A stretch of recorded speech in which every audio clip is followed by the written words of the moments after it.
दोस्तों आज के इस वीडियो में हम पिछले 70 साल से कर्नाटक और महाराष्ट्र के बीच चल रहे बॉर्डर डिस्प्यूट के बारे में जानेंगे। उससे पहले आप हमारे यूट्यूब चैनल जियो स्टूडियो को सब्सक्राइब कर दीजिएगा। दोस्तों कहानी की शुरुआत होती है सन 1951 में, जब भारत 4 पार्ट्स में डिवाइडेड था। दोस्तों आप स्क्रीन पे देख सकते हैं, जिसमें पार्ट ए में 9 राज्य असम, वेस्ट बंगाल, बिहार, बॉम्बे, मध्य प्रदेश, मद्रास, उड़ीसा, पंजाब, उत्तर प्रदेश आते थे, और नेक्स्ट पार्ट बी में भी 9 राज्य जैसे Hyderabad, Jammu Kashmir, Saurashtra, Mysore, Travancore, Cochin, Madhya Bharat, Vindhya Pradesh and Patiala and east Punjab, जिसको पेप्सू के नाम से भी जाना जाता था, ये सारे स्टेट्स आते थे। एंड देन आता था पार्ट सी, जिसमें 10 राज्य दिल्ली, कच्छ, हिमाचल प्रदेश, बिलासपुर, कुर्ग, भोपाल, मणिपुर, अजमेर, कुछ बिहार और त्रिपुरा आते थे। एंड फाइनली पार्ट डी में आता था अंडमान एंड निकोबार आइलैंड, जो सेंट्रली गवर्न हुआ करता था, जो आज भी सेंट्रली गवर्न है। दोस्तों समय के साथ साथ साउथ इंडियन स्टेट से डिमांड आने लग गई कि स्टेट को फिर से रीऑर्गेनाइज किया जाए on the basis of language, जिसमें सबसे पहला इंसिडेंट देखा गया मद्रास में, जहां 1952 में पोट्टू श्रीमल्लु जी तेलुगु स्पीकिंग पीपल के लिए एक अलग स्टेट बनाने के लिए फास्टिंग पे बैठे, और फास्टिंग करते करते उनका मौत हो गया। देखिए मद्रास जो पहले तमिलनाडु, आंध्र प्रदेश और केरल और कर्नाटक के कुछ पार्ट से मिलकर बना था, पोट्टू श्रीमल्लु जी का डिमांड था कि मद्रास में स्थित जो भी तेलुगु स्पीकिंग पीपल है उनके लिए एक अलग राज्य बनाया जाए। उनके डेथ के बाद 1953 में आंध्र प्रदेश को मद्रास से कार्व आउट करके एक नया राज्य बना दिया गया। जैसे ही ये इंसिडेंट हुआ तो भारत के अन्य जगहों से, जैसे असम के बोडोलैंड और त्रिपुरा के ट्राइबल एरिया से सेम डिमांड आने लग गई। दोस्तों फिर सेंट्रल गवर्नमेंट इस इशू को मद्देनजर रखते हुए बहुत सारे कमीशन एंड कमिटीज भी बैठाती है, ये जानने के लिए कि whether we should divide Indian state on the basis of language और नॉट। जिसमें सबसे पहला कमीशन था धर कमीशन, जो 1948 में कॉन्स्टिट्यूट किया गया था। दोस्तों धर कमीशन का मेन रिकमेंडेशन था कि 2 प्रोविंस बनाया जाए, एक था असम और दूसरा था नॉर्थ ईस्ट फ्रंटियर ट्रैक्ट, और बाकी के जो स्टेट जैसे हैं उनको ऐसे ही रहने दिया जाए। दोस्तों धर कमीशन ने स्टेट्स को प्राइमरली और सोलली लैंग्वेज के बेसिस पे डिवाइड करने के आइडिया को कम्प्लीटली रिजेक्ट कर दिया। फिर उसी साल दैट इज 1948 में धर कमीशन के रिपोर्ट को जांचने के लिए एक कमेटी बैठाई जाती है, जिसका नाम था जेबीपी कमेटी। दोस्तों जेबीपी कमेटी के मेंबर्स थे जवाहरलाल नेहरू, वल्लभ भाई पटेल और पट्टाभी सीतारमैया। जेबीपी कमेटी ने कहा कि स्टेट का reorganization security, unity and economic prosperity को मद्देनजर रखकर करनी चाहिए, न कि लैंग्वेज के आधार पे। हेंस इन्होंने भी लैंग्वेज के बेसिस पे स्टेट को फिर से रीऑर्गेनाइज करने के आइडिया को रिजेक्ट कर दिया था। तो फिर 1952 में जब पोट्टू श्रीमल्लु जी का डेथ हुआ तो पब्लिक सेंटीमेंट और भी ज्यादा बढ़ गई, जिसके कारण 1953 में फजल अली कमीशन भी कॉन्स्टिट्यूट किया गया, जिसे स्टेट रीऑर्गेनाइजेशन कमीशन के नाम से भी जाना जाता है। फजल अली कमीशन ने ये तो कहा कि लैंग्वेज एक पैरामीटर हो सकता है स्टेट को फिर से रीऑर्गेनाइज करने का, बट इस कमीशन ने 1 स्टेट 1 लैंग्वेज के कॉन्सेप्ट को रिजेक्ट कर दिया था। फजल अली कमीशन ने 16 स्टेट्स और 3 यूनियन टेरिटरी फॉर्म करने के लिए रिकमेंड किया। दोस्तों इसी कमीशन के आधार पर 1956 का स्टेट रीऑर्गेनाइजेशन एक्ट पास किया गया। चलिए आगे बढ़ते हुए देखते हैं कि कैसे महाराष्ट्र एज ए स्टेट बना और कैसे महाराष्ट्र और कर्नाटक के बीच का बॉर्डर डिस्प्यूट दिन ब दिन बढ़ते गया। दोस्तों बात है 1960 की, जब तक महाराष्ट्र नाम का कोई स्टेट एग्जिस्ट भी नहीं करता था। फिर 1960 में पास होता है बॉम्बे रीऑर्गेनाइजेशन एक्ट, जिसमें बॉम्बे प्रोविंस को काट करके 2 नए राज्य गुजरात और महाराष्ट्र बनता है। 1960 में जब महाराष्ट्र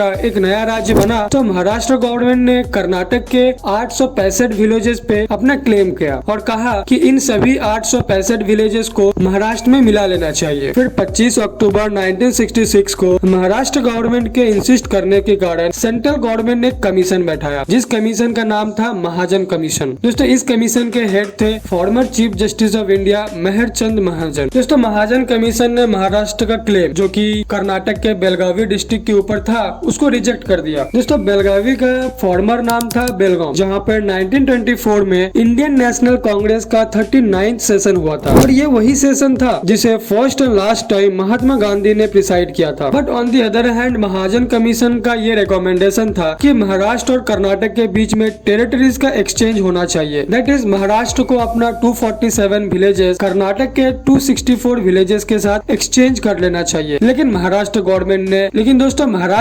ने इस प्रस्ताव को रिजेक्ट कर दिया। फिर 2004 में सारा रास्ता बंद होने के बाद महाराष्ट्र गवर्नमेंट पहुंचती है सुप्रीम कोर्ट, जहां पे वो एक पिटीशन फाइल करती है, जिस पिटीशन में महाराष्ट्र गवर्नमेंट कर्नाटक के मराठी स्पीकिंग प्लेसेस पे अपना क्लेम जताती है, जिसके रेस्पॉन्स में कर्नाटका गवर्नमेंट बेलगाम का नाम चेंज करके बेलगावी कर देती है। फिर 2010 में सेंट्रल गवर्नमेंट अपने एफिडेविट में ये बताने की कोशिश करती है कि महाराष्ट्र और कर्नाटक के बीच में जो भी टेरिटरीज का एक्सचेंज हुआ था वो 1956 का स्टेट रीऑर्गेनाइजेशन एक्ट और 1960 का बॉम्बे रीऑर्गेनाइजेशन एक्ट के मद्देनजर रखते हुए हुआ था। फिर 2022 में जब महाराष्ट्र गवर्नमेंट बेलगावी के मराठी स्पीकिंग पीपल के लिए कुछ बेनिफिट अनाउंस की थी, तो कर्नाटक गवर्नमेंट काउंटर करते हुए उस रीजन के कनाडा स्कूल्स के लिए ग्रांट अनाउंस की थी। दोस्तों अब देखते हैं कि consequence of the border dispute between Karnataka and Maharashtra. दोस्तों महाराष्ट्र और कर्नाटक के बीच में बॉर्डर डिस्प्यूट के कारण बहुत सारे बस सर्विसेज को सस्पेंड कर दिया गया। तो रिसेंट टाइम में अभी कुछ ही government buses and mostly private buses चलती है, एंड प्राइवेट बसेस जो बहुत ही एक्सपेंसिव है, जिसके कारण आम पब्लिक जो डेली बेसिस पे दो राज्यों के बीच में वर्क, फैमिली और स्टडी के लिए ट्रैवल करती है, उन्हें इन मुसीबतों का सामना करना पड़ता है। दोस्तों देखिए, अगर डिवीजन लैंग्वेज, एथनिसिटी और रिलीजन के बेस पर होगा तो कन्फ्लिक्ट कभी बंद होने वाली नहीं है। लैंग्वेज के बेसिस पे आप कर्नाटक और महाराष्ट्र को ही ले लीजिए, जो 70 सालों से जहाँ का डिस्प्यूट अभी तक बंद नहीं हुआ। On the other hand ethnicity के बेस पर आप नॉर्थ ईस्टर्न स्टेट्स को देख लीजिए, जहाँ मणिपुर में दो ट्राइब्स के बीच में एथनिक इश्यूज कितना खतरनाक मोड़ धारण कर ली थी। और रिलीजन के बेसिस पे आप इंडिया, पाकिस्तान और बांग्लादेश को कंसिडर कर सकते हैं, जहाँ का कन्फ्लिक्ट आज तक बंद नहीं हो रही है। दोस्तों ये कन्फ्लिक्ट लंबे समय से चलते आ रहे हैं और ना जाने कब तक चलेंगे। आप इस बारे में क्या सोचते हैं कमेंट सेक्शन में जरूर बताएं। दोस्तों वीडियो को लाइक, शेयर और चैनल को सब्सक्राइब कर दीजिएगा। फिर मिलते हैं नेक्स्ट वीडियो में और एक इम्पोर्टेंट टॉपिक को लेकर। Thanks for watching.